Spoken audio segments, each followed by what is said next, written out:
தளபதி விஜயோட கோட் இந்த படம் அப்படிங்கிறது செப்டம்பர் 5 ரிலீஸ் ஆகி வேற லெவல் சம்பவத்தை பண்ணிருந்துச்சு. இப்போவும் சம்பவத்தை பண்ணிக்கிட்டு இருக்கு. அந்த வகையில் இந்த படத்தோட ஃபர்ஸ்ட் டே மட்டுமே 126 கோடி கலெக்ட் பண்ணிருந்துச்சு வேர்ல்டு வைடா. அதை தொடர்ந்து இந்த படம் ரிலீஸ் ஆகி 2 வாரத்தில் கிட்டத்தட்ட 413 கோடிக்கு மேலே இந்த படங்கிறது கிராஸ் அவுட் பண்ணி போயிட்டு இருந்துச்சு.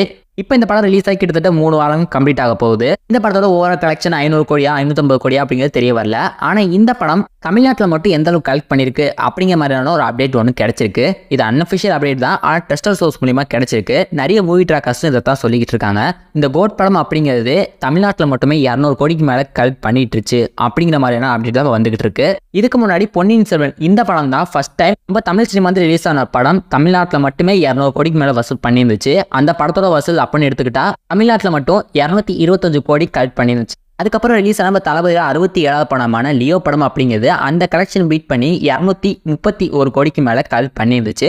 இப்போ இந்த கோட் படமும் 200 கோடிக்கு மேலே கலெக்ட் பண்ணியிருக்குது அப்படிங்கிறது அன்அஃபிஷியல் அப்படின்றத கிடைச்சிருந்துட்டு இருக்கு. இதை கன்ஃபார்ம் அப்டேட் பண்ணிட்டாங்க. இந்த கோட் படமும் 200 கோடி கிளப்புக்குள்ள உள்ளுக்குள்ள வந்துடும். இப்போக்கி நம்ம தமிழ் சினிமா வந்து ரிலீஸ் ஆன ஹையஸ்ட் கலெக்ட் பண்ண படங்கள் நம்ம தமிழ்நாடு கலெக்ஷனை வச்சு பார்க்கும்போது ஃபர்ஸ்ட் பிளேஸில் இருக்கிறது நம்ம லியோ படம் தான், செகண்ட் பிளேஸில் இருக்கிறது பொன்னியின் செல்வன், தேர்ட் பிளேஸில் இருக்கிறது இப்போ நம்ம கோட் படம். ஜெயிலர், விக்ரம், வாரிசு, மாஸ்டர், பிகில், பொன்னியின் செல்வன் பார்ட் 2, சர்க்கார், இது மாதிரி 10 படங்கள் இருக்கு. ஃபர்ஸ்ட் இருக்க இந்த 10 படங்களில் 6 படங்கள் நம்ம தளபதியோட படங்கள். இதை விட வேற என்னங்க வேணும் நம்ம தளபதி அவர்கள் கிங் ஆஃப் கோலிவுட் அப்படின்னு சொல்றதுக்கு? யார் என்ன வேணா சொன்னாலும் லைன் இஸ் ஆல்வேஸ் லைன் அப்படின்னு சொல்ற மாதிரி நம்ம Thalapathy always king of box office தான். ஸோ இதை பத்தினா உங்களோட ஒப்பீனியன் மறக்காம கீழே கமெண்ட்ஸை சொல்லுங்க. ஸோ இது மாதிரி சினிமா நிறைய சுவாரஸ்யமான தகவல் தெரிஞ்சுக்க நம்ம டிகோட் சினிமா சேனல் சப்ஸ்கிரைப் பண்ணுங்க.